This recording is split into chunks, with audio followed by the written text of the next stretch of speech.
Program makan bergizi gratis dinilai memiliki tujuan baik dalam memenuhi kebutuhan gizi peserta didik. Namun dalam pelaksanaannya, program tersebut perlu diawasi secara ketat, kadang disalahgunakan oleh oknum tertentu.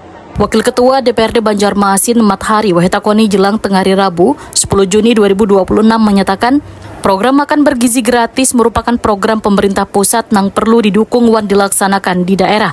Mekanisme pelaksanaan program MBG di lapangan dapat disesuaikan lawan kondisi daerah, baik melalui pengelolaan kantin maupun melalui satuan pelayanan pemenuhan gizi. Namun politisi PKS ini mengingatkan pelaksanaan program harus tetap mengutamakan kepentingan peserta didik sebagai penerima manfaat. Mathari berharap berbagai persoalan yang sempat terjadi dalam pelaksanaan program MBG kada terulang di daerah.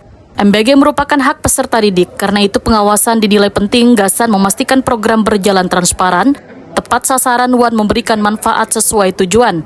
Mathari menilai program makan bergizi gratis merupakan kebijakan yang sangat baik, namun pelaksanaannya tetap perlu dievaluasi secara berkala. Jadi di daerah ini apapun sebenarnya yang ditetapkan oleh pusat, apalagi ini program daripada pemerintah dan presiden, pasti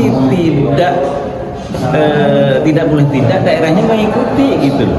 Mau diserahkan ke kantin masing-masing itu. Yang penting menurut saya adalah jangan sampai anak didik kita, murid kita yang mestinya menerima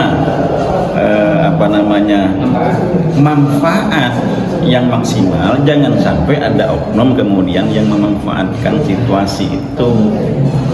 Kayak terjadi di pusat di saat ini. Saya berharap mudah-mudahan di daerah tidak seperti itu. Ya kan, hak dari anak didik kita loh. Jadi pengawasannya sendiri, pengawasan juga. Program presiden ini bagus. Hanya kemudian pelaksanaan perlu kemudian dievaluasi, diawasi dan lain semacamnya. Mathari berharap pemerintah daerah bersama pihak terkait dapat memperkuat pengawasan program MBG, sehingga manfaat makanan bergizi bujur-bujur diterima peserta didik, mendukung kesehatan serta tumbuh kembang anak.